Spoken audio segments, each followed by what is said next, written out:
നല്ല വരിക്കച്ചക്ക പുളി വെച്ച് തുടങ്ങിയത്. പുളി വെച്ചതാണ് ഇഷ്ടം. ഇനി പുക പരിചയപ്പെടുത്താം കേട്ടോ. പഴയ അലുമിനിയം ബക്കറ്റിൽ ചകിരിയും എടനയില, വളച്ചെടിയില, പിന്നെ കാട്ടുകർപ്പൂരം എന്ന് പറയും, മൗവാട്ട് എന്നൊക്കെ പറയുന്ന ആ ഇലയും കൂടി ഇട്ടിട്ട് പുകയ്ക്കുകയാണ്. അപ്പോൾ കൊതുക് വരില്ല. അപ്പോൾ ഞങ്ങൾ വൈകുന്നേരങ്ങളിൽ ഇങ്ങനെ ചെയ്യാറുണ്ട്.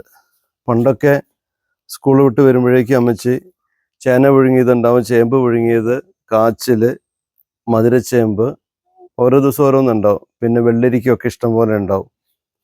ഇപ്പോൾ ഈ കുരങ്ങ് വരുന്നതുകൊണ്ടും പന്നി ഒക്കെ ഭയങ്കര ശല്യമാണ്. പന്നിയൊക്കെ എന്ത് കിട്ടാലും കുത്തി മറിച്ച് കളയും. അതുകൊണ്ട് അത്തരം സാധനങ്ങളൊന്നും ഇപ്പോൾ കിട്ടാനില്ല.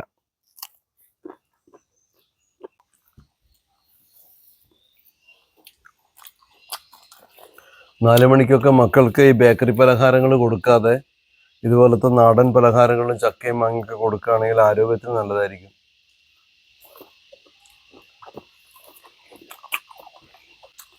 നമ്മൾ ബേക്കറി വാങ്ങാറില്ലല്ലോ, കടല വാങ്ങിക്കും. നിലക്കടലയും പൊട്ടുകടലയും. ഈ പുകയ്ക്കൊരു സുഗന്ധം ഉണ്ട് കേട്ടോ. ഞാനേ ഇതൊന്നും എല്ലായിടത്തും നോക്കട്ടെ.